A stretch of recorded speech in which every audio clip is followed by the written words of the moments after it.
Acting हो रही है तो उसमें पहले कैरेक्टर लिया जाता है। ये राम बनेगा, ये श्याम बनेगा, ये सीता बनेगी, समझ रहे हैं? तो पहले रोल होता है, उसी तरह एक कैरेक्टर आता है। It's mean that the 5 character and 6 character are available in this dialogue for only English speaking. Depend the character name. पहला नाम है टीचर, एक टीचर है। उसके बाद राहुल, राहुल के बाद है आयशा जो अपना रोल प्ले कर रही है, रोहन अपना रोल प्ले कर रहे हैं, प्रिया अपना रोल प्ले कर रही है, अमन शॉपकीपर, फिर उसी में प्रिंसिपल की भी एंट्री होती है। तो ये सारी चीज में एक मैंने डायलॉग बनाया है। डायलॉग हमेशा आप लिखते आते हैं, लेकिन एक कन्वर्सेशन है जो इतने कैरेक्टर के बीच में किया है। तो आइए सबसे पहले एक पहली सीन ये है, क्लासरूम के अंदर बात हो रही है। इन द क्लासरूम, क्लासरूम के अंदर बात हो रही है। टीचर कह रहे हैं good morning student. Good morning का मतलब सभी जानते हैं, सुप्रभात। अब जाहिर सी बात है जब टीचर कहते हैं स्टूडेंट्स गुड मॉर्निंग, तो स्टूडेंट्स भी जवाब देते हैं, सभी स्टूडेंट्स मिलकर सर गुड मॉर्निंग, आपको भी सुप्रभात। उसके बाद यहीं से एक स्टोरी स्टार्ट होती है जहां पर आपको वर्ड के साथ साथ सेंटेंस का आना भी जरूरी है। टीचर कहता है how are you all today, आप सब या आज कैसे हैं। How are you all today, आज आप सब कैसे हैं।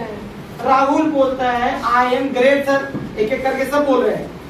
पहले राहुल ने कहा सर बहुत बढ़िया हूँ sir, I am great sir.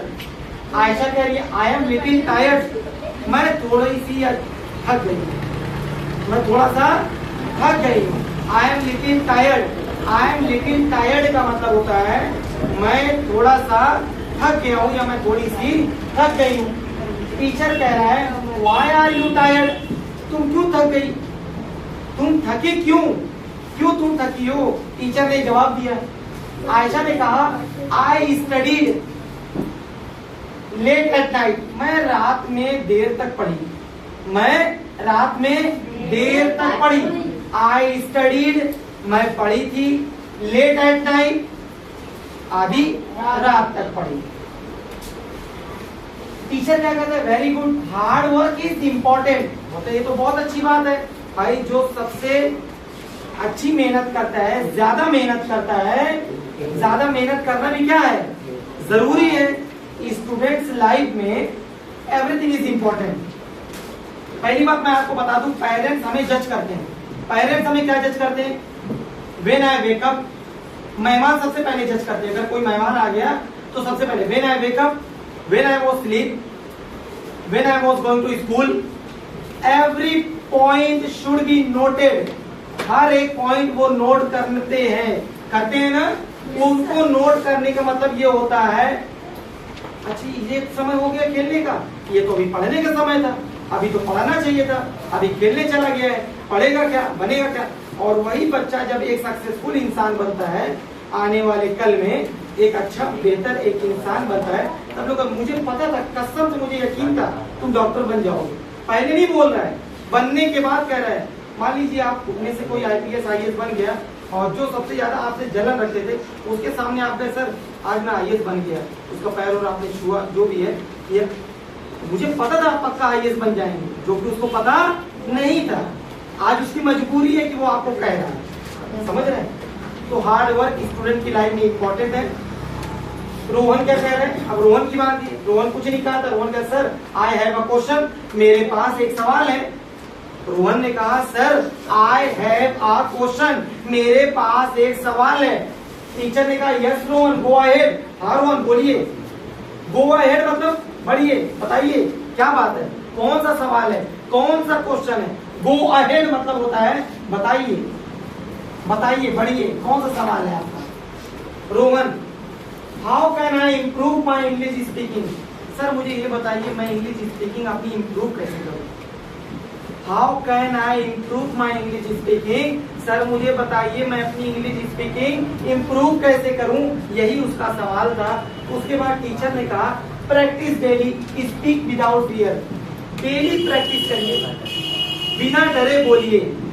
गलत बोलिए तो क्या हुआ, बिना डरे बोलिए, प्रैक्टिस करिए, बिना डरे बोलिए, without fear, you just speak it. Wrong और राइट वो डिपेंड बाद में करता है, हम गलत बोल रहे हैं सही बोल रहे हैं, और हमें क्या पता कि हम गलत बोल रहे हैं सही बोल रहे हैं। तो सामने वाले टीचर से अगर मैं सही बोल दूं या गलत बोल दूं, उसको क्या पता? जब वो इतना एलिजिबल होगा तब वो जानेगा ना।